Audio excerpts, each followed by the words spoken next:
Aliyah Wilson thought she had just made history. After locking in a massive deal, 3 years, around $5 million, it looked like she had finally secured the kind of contract she'd been pushing for. The Supermax was hers, and she didn't hold back from celebrating it publicly, making sure the entire league knew she had reset the market. But that moment didn't last long. In less than 2 days, the spotlight shifted completely. Aliyah Boston and the Indiana Fever came through with a deal that changed everything. 4 years, $6.3 million, taking advantage of a powerful new clause in the latest CBA. Just like that, the record Aliyah thought she owned was already outdated, and it doesn't stop there. Caitlin Clark is right behind her, and once she becomes eligible next year, there's a real chance the numbers jump even higher. Let's see what looked like a final benchmark is quickly turning into just another stepping stone. For years, Wilson has been one of the most outspoken voices in the league, never hesitating to call things out or push for more. But now she's watching a new wave of stars, led by Indiana, reshape the financial ceiling in real time. So the question is, how does she respond to that? Let me know what you think. Indiana Fever.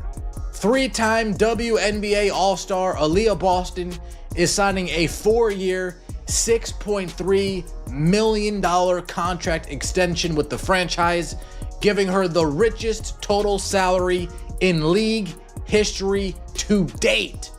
Zach Miller of WME Basketball tells Alexa Philippou and Kendra Andrews.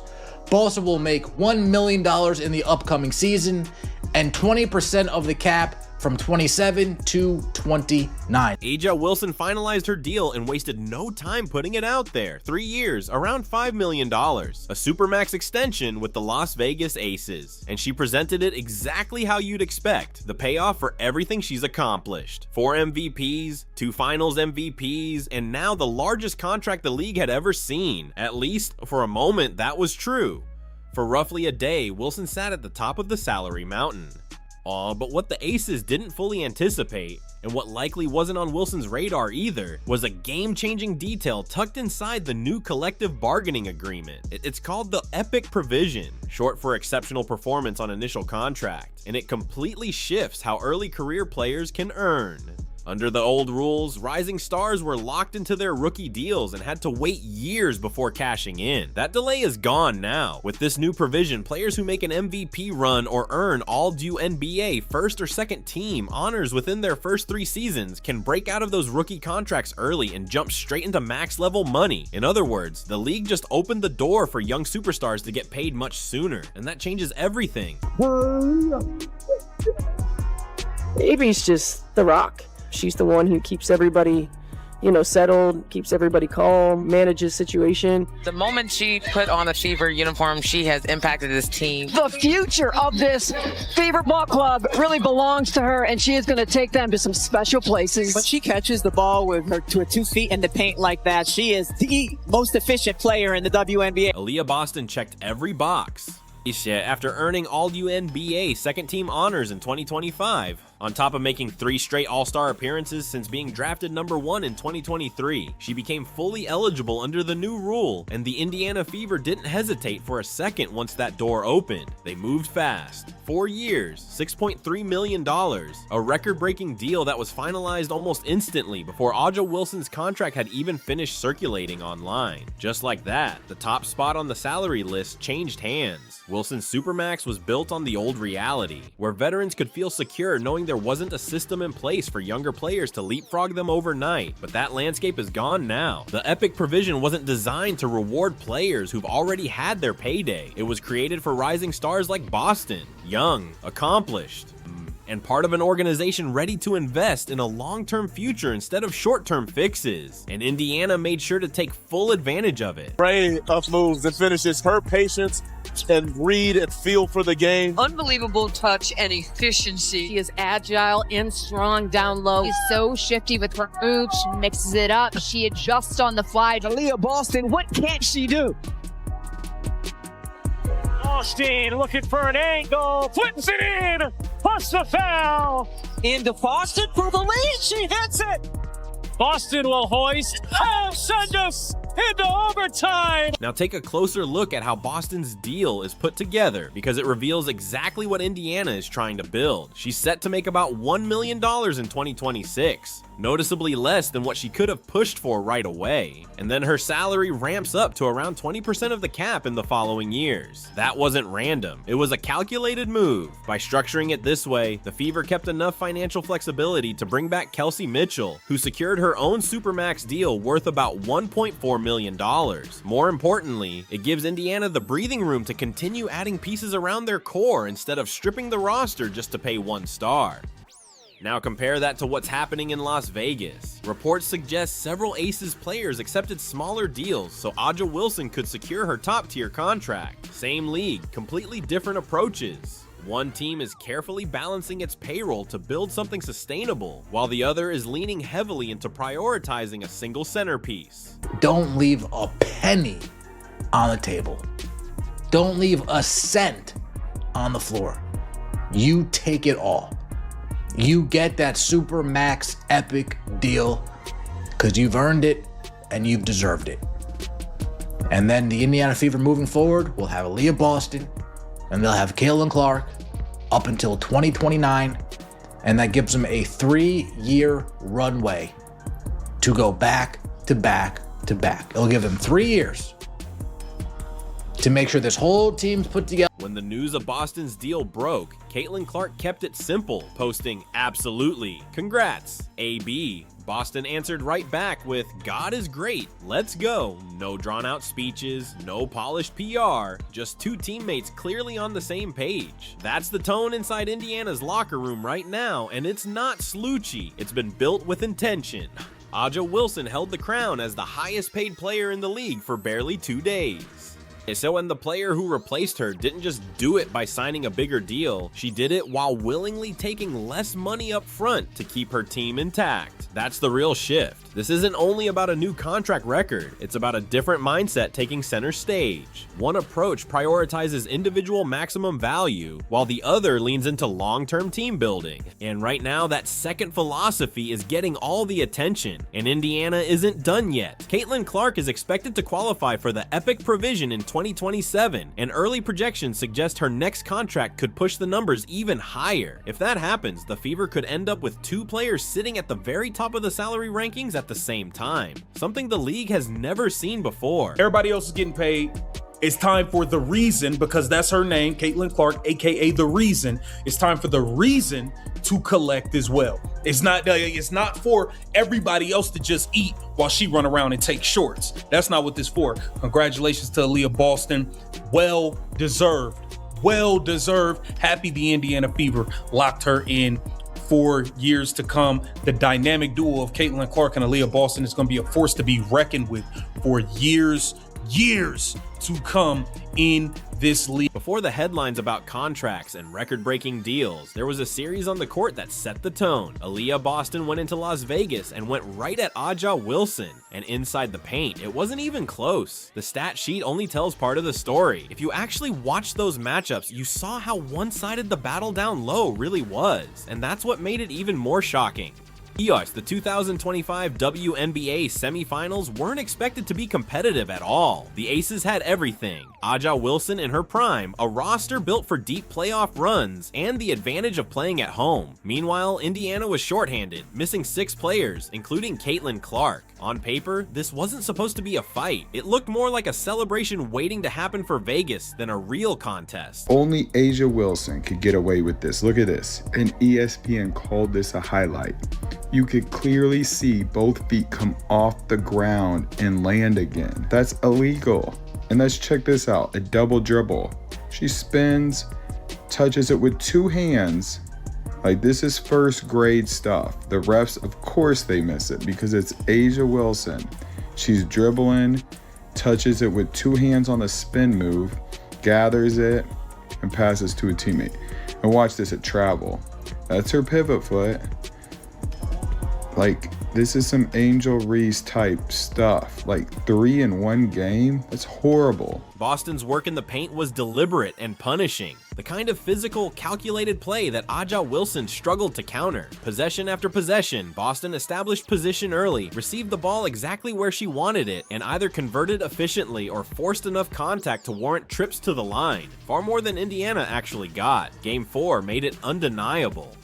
Boston dominated the interior to the point where she earned 13 free throw attempts by herself. That number says everything about the level of contact she was creating every time she touched the ball near the rim. As talented as Wilson is, she couldn't match Boston's strength in those one-on-one battles. The film made that clear over and over again. Once Boston got deep position and secured the entry pass, Wilson was left with no good choices. Foul, get pushed out of the play, or watch Boston finish. None of those scenarios worked in Vegas's favor. And it didn't just stop at the matchup itself. Boston's presence inside forced the Aces' defense to collapse, which threw off their entire structure. When your interior defender is constantly getting backed down and displaced, the perimeter starts to crack too. And suddenly, everything becomes harder to defend.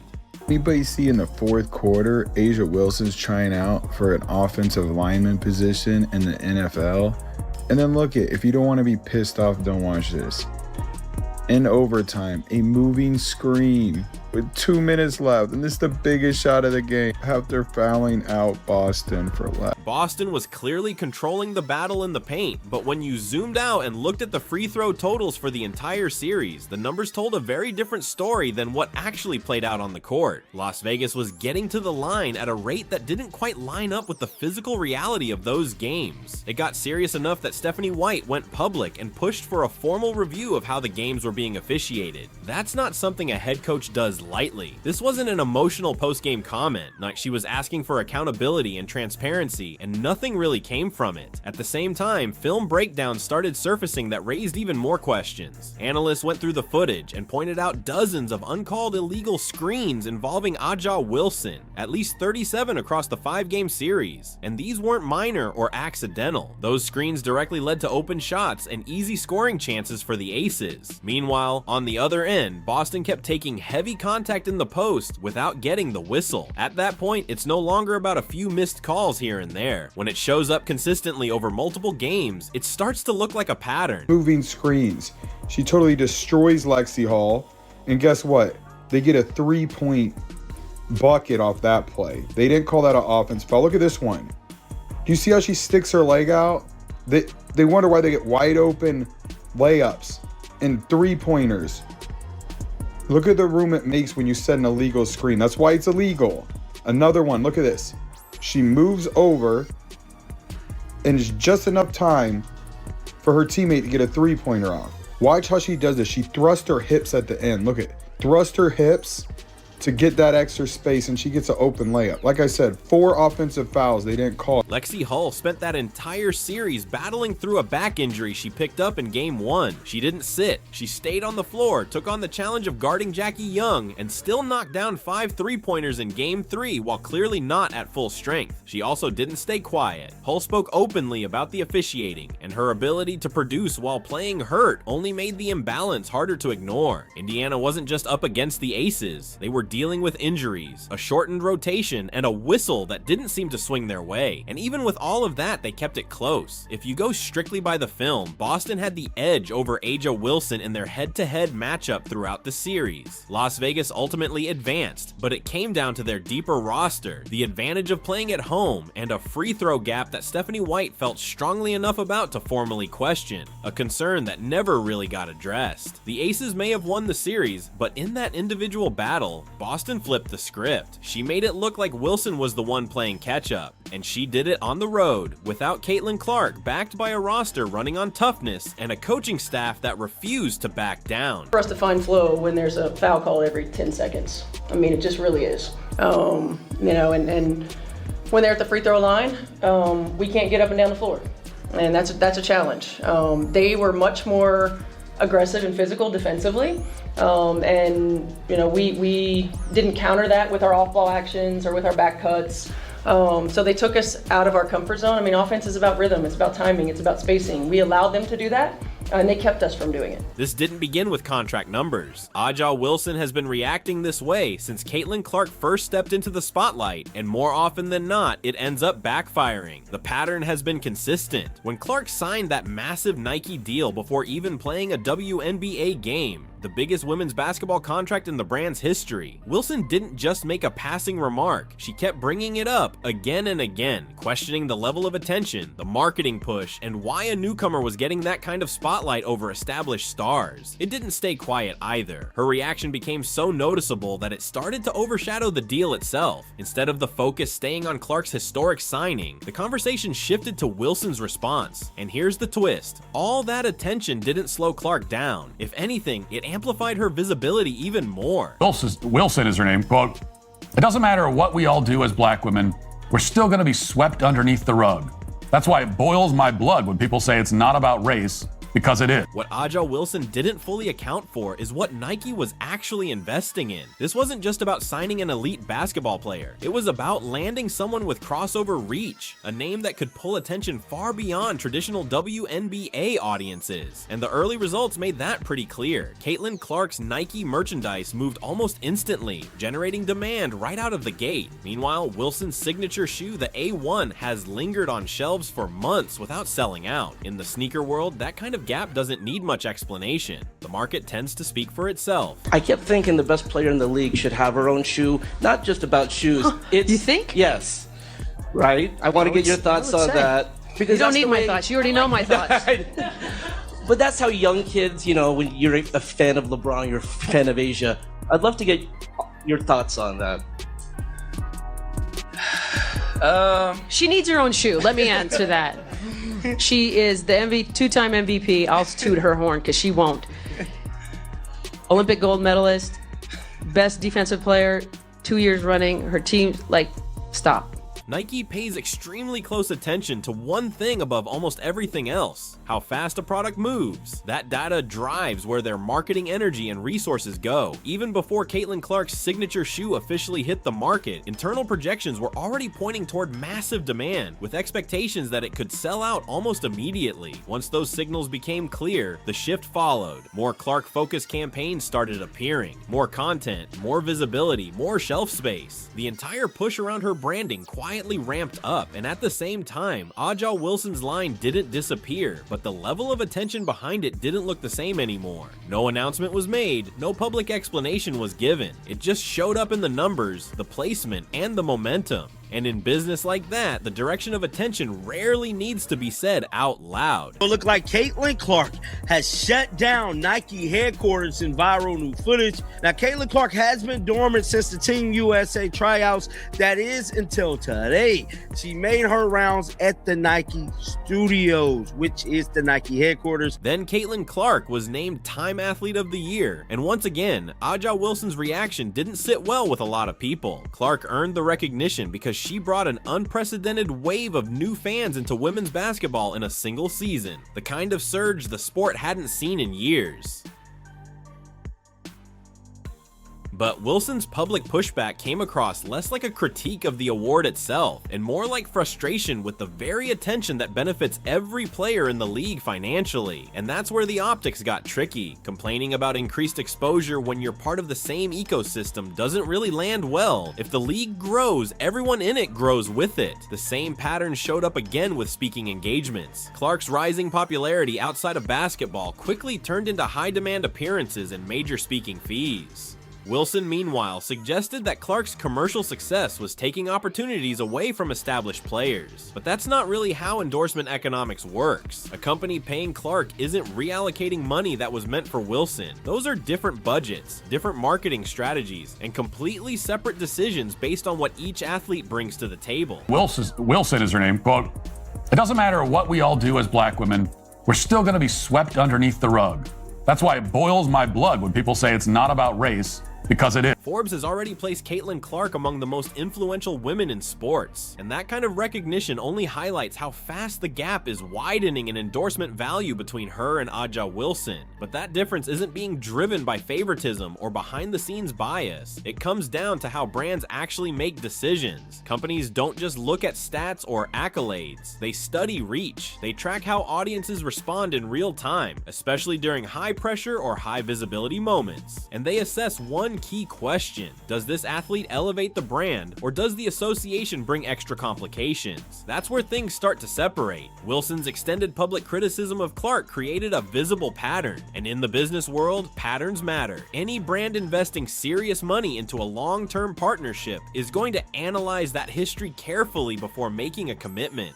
Clark's Nike deal, her time recognition, her Forbes ranking, and her rising speaking fees all stem from the same reality. Her commercial value is at an all-time high, and brands are acting accordingly. The mistake in the narrative is treating Clark's rise as something that automatically limits others. Wilson often frames it that way, but in doing so, she's actually revealing the exact concern brands evaluate, whether partnering with a player brings added value or added noise. That's wild. That's crazy because literally nobody asked, and sources close to A'ja Wilson decided to answer anyway. Aliyah Boston's contract isn't just about overtaking a record that A'ja Wilson briefly held. It's actually the opening move in a much larger financial plan Indiana has been putting together behind the scenes. What the Fever are building has never really been seen in the WNBA before. A structure that could place two of the league's highest paid contracts on the same roster at the same time. Caitlin Clark is expected to become Epic eligible in 2027, and all signs point toward her next deal landing at or even beyond Boston's $6.3 million mark. If that happens, Indiana would simultaneously hold both of the biggest contracts in league history on one team. And this isn't just theory or hype. This is a team that already proved it can push Las Vegas to the edge in the 2025 playoffs despite being undermanned, missing Clark for most of that run. Now they're coming into 2026 not just intact, but even more dangerous.